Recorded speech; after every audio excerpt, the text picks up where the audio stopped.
Chris McSorley qui a ressorti son vieux livre. Peut-être qu'il y avait de la poussière dessus. Parce que je me souviens que Genève utilisait cette tactique-là à l'époque où Gobi jouait à Genève. Vous allez voir, c'est une façon de battre le fameux mur en zone neutre, le système finlandais où il y a 5 joueurs en arrière.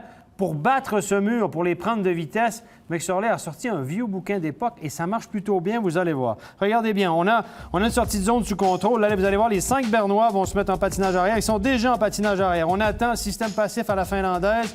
Le porteur du puck va se diriger ici. Et là, vous avez des joueurs qui prennent de la vitesse. Ici, le long de la bande, il y a un joueur qui prend de la vitesse. Ici, en bas, on prend de la vitesse. Et regardez, avant d'atteindre la ligne rouge, il n'est pas à la ligne rouge encore, Tom Ernest. Il y a une possibilité de dégagement interdit. Mais au lieu de ça, on vise le gardien, on oblige le gardien à faire un arrêt.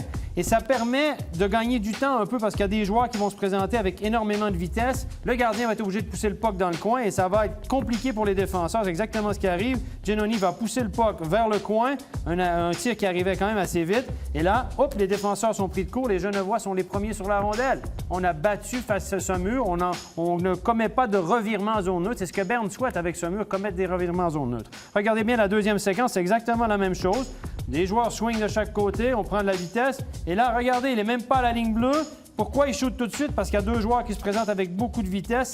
Il ne veut pas les ralentir, il ne veut pas qu'ils soient obligés d'attendre à la ligne bleue pour créer un hors-jeu.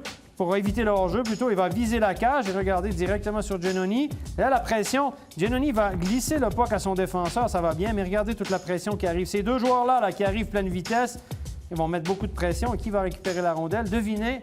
Ce sont les Blancs, encore une fois, les défenseurs qui ont l'air totalement empruntés lorsqu'ils sont mis sous pression. Tout ça parce qu'on met le puck sur le gardien.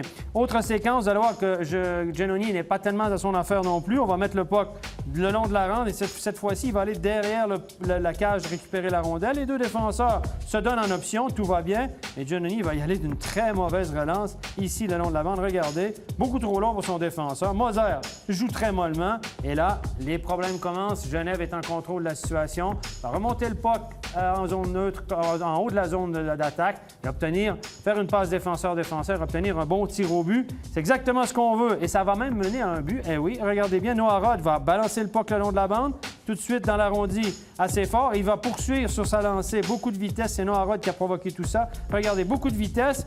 Il y avait 3 Bernois devant lui et Noah Rod se présente avant les 3 Bernois. Et là, panique à bord un petit peu pour Giannoni, mais ce qui me choque, c'est regardez, il n'y a aucun joueur de Berne qui est disponible pour cette rondelle. Les 5 joueurs de Berne sont sur une demi-patinoire. Giannoni se débarrasse de la rondelle, la donne à Volmin, qui remet tout de suite. Et Anderson a fait dévier derrière son gardien. Donc ça paye. Mettre des pucks sur Giannoni, ça paye.